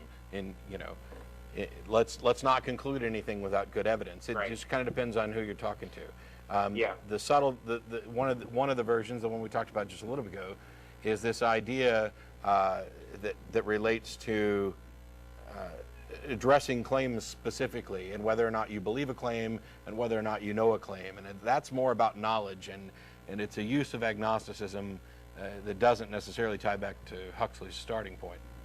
Yeah, I've heard you say a lot to people that atheism deals with belief, agnosticism with knowledge, and I think the main summary I got from the site as well is that the main two ways are that knowledge is either impossible or knowledge is not currently able to be attained at the moment. Like those are, I think you basically just said that. Yeah. But it mentions knowledge a lot without saying whether it's contingent or absolute knowledge, and I think that's kind of a big difference because I don't think it makes any difference to agnosticism.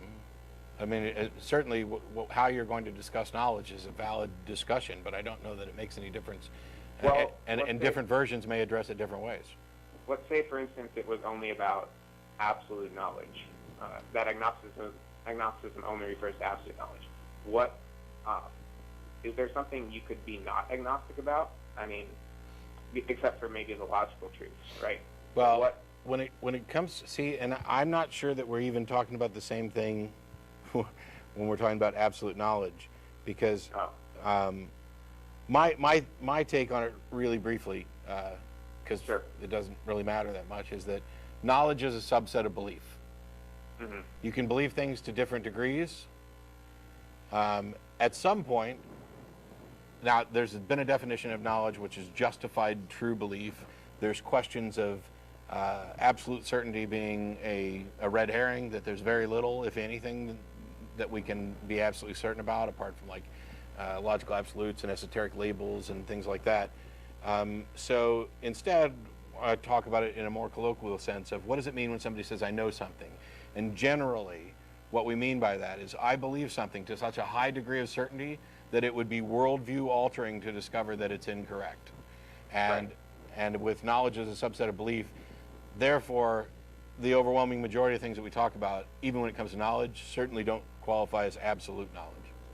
Okay, I think that answers my question, because by that definition of knowledge, you can know things of the real world, and you can know things about. Yeah, it goes to. I guess one of the questions I got asked in debate one time was, is it possible to know things that aren't true? And yeah, you know, because Jason knows that there's a God. Right. He is incredibly certain. Well, Jason claims to know that he's a god, but by the definition, justified true belief, since it doesn't meet the criterion of true, it's not knowledge. That's the definition I reject. Justified true belief is a bad definition for me. I like it, but we'll have that conversation right after we get back to circumcision. I guess my thanks, John. Question about I got one more question about agnosticism. You've got the 2x2 chart about agnostic atheists, agnostic theists, Gnostic atheist, agnostic theist.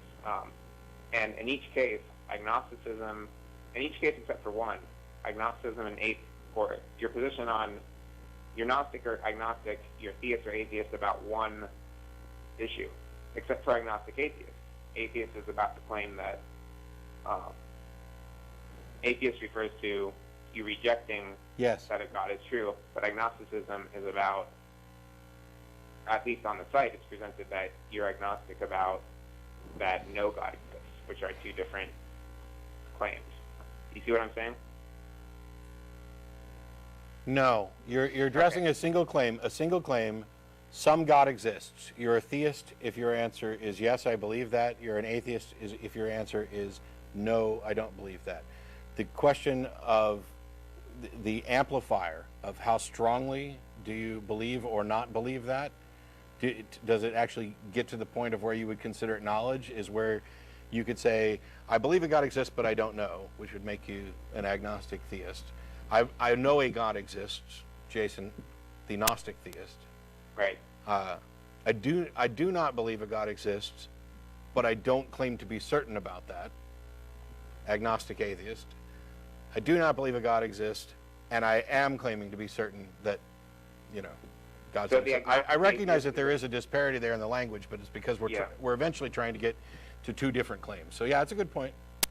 Okay. Although I don't know if anybody else followed that because we don't have the chart in front of us. Okay. All right. Thanks, a lot. John. All right. Bye. So we got like 22 minutes left. Yep. What are the odds that one of us gets upset again? Andrew and Irvine, how are you? Good, Matt. How's it going with you? Pretty well. All right. Anyways, my question is in regards to atheist teens, and I'm currently living with my aunt, who is fairly Christian to say the least. She goes to the Saddleback Church, if you're familiar with that church, the Rick Warren Church. Mm-hmm. Oh. Is that Saddleback? Yeah. So basically, like, she's very heavily into Jesus, and I'm currently staying with her, going to UCI for like my MS for my bachelor's in public health. So, but like when I'm dealing with her, it's I have to go to church every single week and stuff, and like she's actually forbidden me to take notes in church now. Oh, wait. That's a good sign. Does she know you're an atheist? She's gotten hints of that throughout my childhood. I mean, when I was staying with her in 2000, when the whole like gay marriage initiative was going through, I voiced my objections to that, and during 2008 when I stayed with her again, I actually like debunked the entire like the 10 reasons why you should vote no for gay marriage, and she was just totally flabbergasted. She was like, oh, have you been brainwashed? Like, oh, did someone molest you or anything like that? So like, I don't know how to deal with her because like. Are you? Well, first let me ask you: Are you in any way financially dependent on her? I'm more dependent on my parents, who are nominal Christians. Okay, so offending your aunt isn't like a life-threatening situation for you. Well, I'm currently staying with her, and it's too late to move into the dorms right now because it's okay. It's the current. I can't do it until the next quarter. And so basically, your problem with your aunt is that she's an unpleasant roommate.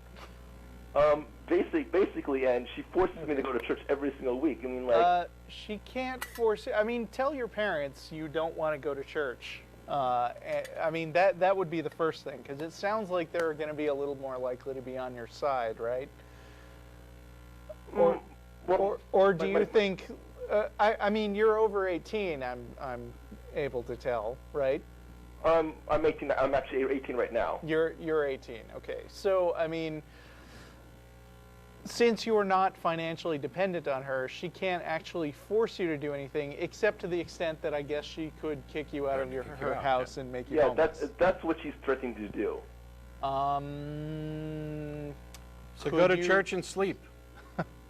Yeah, I mean, like, I can't really. She keeps me awake. I can't take notes because the last time I took notes, I was actually over here for the summer, and she took me to like this like Christian retreat. I took a bunch of notes, and I spent like a week debunking them. I spent a week writing a paper debunking every single claim made during the retreat and stuff. I handed them to her and stuff. she just threw it in the garbage. It's like, oh, I want to read this blasphemy against God and stuff. Can you start looking for an apartment? I mean, that seems to be, your housing situation seems to be the major hinge that's the problem here. I'm currently looking for an apartment, but my parents won't pay for it until like the next quarter and stuff. But they'll pay for a dorm? No, they won't pay for the. I really can't get anything until like the next quarter and stuff because. Right. Well, how long till the next quarter? It's only a few months. It sounds to me like you're going to have to weather it or get a job, which I grant is a very difficult thing for someone to do, especially in their first year of college. It's somewhat difficult. I'm doing public health, and I'm double majoring in public health and biology as well. It's just, maybe you should cut back on that. I don't know. I mean, I'm not saying. I mean, you might be biting off a little more than you can chew here. Ask your aunt why she doesn't love you. Well, good cut right to the chase like that. I'll probably try to weather it out and stuff. I mean, like, it seems that she's an immovable object. I mean, all my attempts to try to like at least get her to question her beliefs have failed. Look, I mean, she believes in Pascal's wager, and like I've tried to talk to her about it, and like she says, oh, she's like I'm tired. She says I'm tired before I like when she realizes that she's going to lose the argument, she's like, oh, I'm tired. I have to go to sleep now and stuff. Well, maybe you should use that. Or I'm too tired to go to church. But look, in the grand scheme of things... From all the drinking and sex. In the grand scheme of things, once you get out from under her thumb, her behavior towards you is going to be its own punishment. Because what's going to happen is you're not going to have any freaking relationship with her at all in a couple of years, I predict. And you're going to be totally justified, and you're going to avoid family events where she is, or just stay away from her during those family events. She's really only hurting herself with her family right now. You can also do kind of what I did in working out the relationship with, for example, my parents. There was no amount of preaching that was going to make any difference to me because that's somebody else relaying their opinion and their personal feelings, and I care about actual information. But my parents, and I'm betting your aunt, believe a God exists, believe this God wants me to know that this God exists, believe he's willing and capable of doing so, and believes that he answers prayer. And so the best thing they could possibly do is pray to this God to reveal himself to me, because if it ever happens, I'm not going to deny it. That gets them off the hook for your soul, because now it's in God's hands and it's all, it's up to him. And he'll do it in his time. Maybe he doesn't want you to know he exists just yet. Maybe he needs you to go through these other things first. And maybe if she'd stop being a controlling so-and-so and get out of the way, God could do that wonderful work in your life. But she's just a terrible Christian. I didn't. You might not want to put that last bit in there. I'm not saying that works very well, but. Anyways, just to close out, I'll take this answer off the air. Could you give advice to like teenagers that are actually under 18 about their parents and how to deal with their parents, given that they can't move out or they're actually minors? Yeah. Anyways, my advice is be really careful. Yeah, it's. Thanks a lot for the call. We'll go ahead and address that one, but be yourself. Be honest. Be respectful. Realize that, yes, as sucky as it can be, you may be in a their house, their rules situation. I usually tell them, which evidently you'd heard before, if they want you to go to church, go. Take lots of notes and ask lots of questions. Maybe they'll stop making you go eventually. Instead, it turns out they just stop letting you take notes. I don't know, it's a good time to train your brain to take better notes mentally without an actual piece of paper. But the big thing is you are in a position where you're not in control, and until you are in a position where you can have some control, you need to make sure that you do what's in your best interest, with one huge exception. Do not ever let anyone, parent, aunt, or otherwise, abuse you or put you down or shame you in any way. That is absolutely intolerable. And if they start to, and they're doing it in the name of religion, by all means point out that they're being a shitty Christian as you walk out the door with the cops. But sometimes you're gonna have to go to church. I actually like it. I don't get to go as much as I'd like to go. I wish that some of the preachers that I've heard would actually call into the show. It'd be some good conversations. Have you asked them? Some of them, yes. Oh. You can guess what the response was. Yeah. Charles in Highlands, New Jersey. Thanks for calling. Hey, what's going on? I was actually just asking about astrology. I know you guys don't think there's anything to it, but I think that it's definitely factual and definitely scientific that the moon affects the tides, the sun, et cetera, et cetera.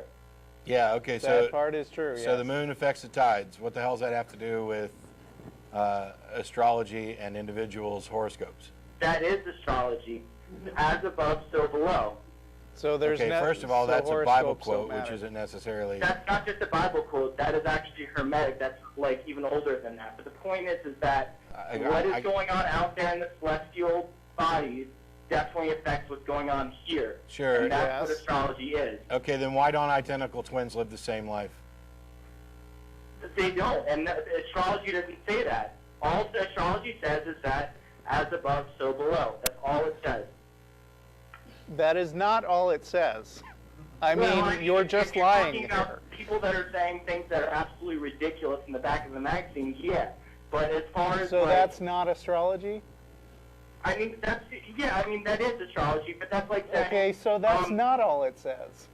Okay, yes, you're right. I totally agree. But I'm talking about, you can also say things like, oh, science says that, and makes up these stupid facts that used to be right that are now proven wrong, but that's not what I'm talking about. I'm talking about good astrology, saying that the sun affects how we are. It affects, like the Farmer's Almanac. That's a clear example of it. We already agreed with that. So if all you believe about astrology is the moon affects the tides, then yes, that part of astrology is true. Well, that's not just it. The sun, the way the sun is, where it's at, where the constellations are, and how that affects the sun. The sun's effect on the tides is very, very small. Oh my God, that's ridiculous. Have you ever lived on the ocean? Hey, have you looked up root mean squared lately? Okay, you might be right. I don't know. I definitely think that it does have a certain amount of effect on it. But anyway, also I think that psychology is something that you guys underemphasize. I think that... what do we underemphasize? Are we done with astrology? Because I feel like we haven't really gone with this topic. I mean, what is actually... You think that there's something factual about astrology, and if all you mean is that there's us and there's stars... then yeah, those are facts. And there's gravity. But that's I mean, true. Do you think that the time in which you were born, relative to the positions of stars and constellations, has? I think that there might be some effect. I'm not saying that it's a huge effect, and it's something. But when you're in your room, but nothing you're predictable. very susceptible. Will you let me finish? Sure. You are susceptible to things happening from gravity and gravitational pulls, and just overall everything that is affected in nature, and where the stars are. And what does it tell you?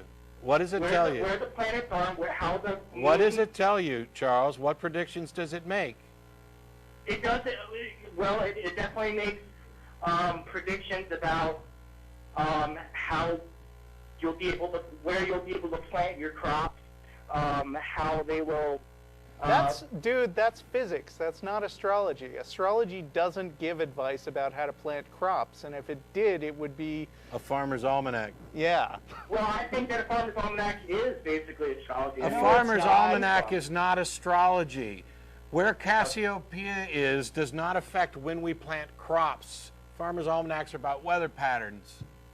Exactly, weather patterns based on, how where the sun is, and if it's hot or not hot. Or... Yeah, Ursa Major has no discernible effect on the weather patterns on this planet. Okay. You might be right. I always thought that there was definitely some kind of an effect. Nope. Okay. Thanks, man. Thanks. Easiest call ever. Hey, astrology's real. Oh, it's not? Okay. Alexander in Anaheim, how are you? Hey, Matt. I had a question for either one of you guys. This is my first time calling. I've watched the show a lot, and I've been an atheist for just as long as I can remember. A skeptic for a lot longer.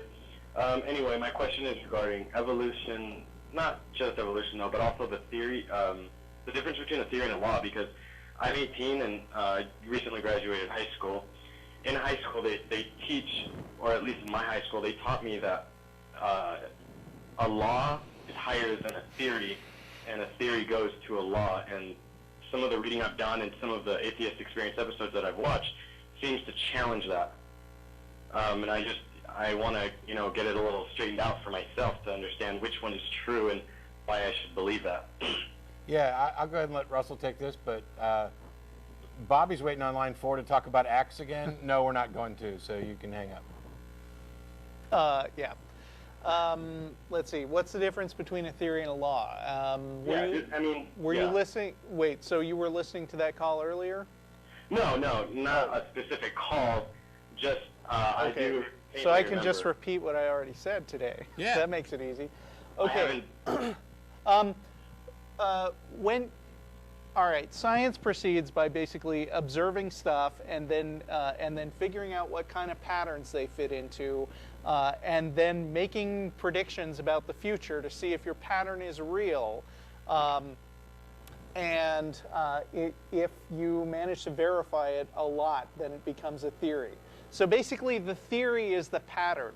It's the description of the way stuff works. For instance, if I pick up something and it falls down, that's an observation. That's basically the fact.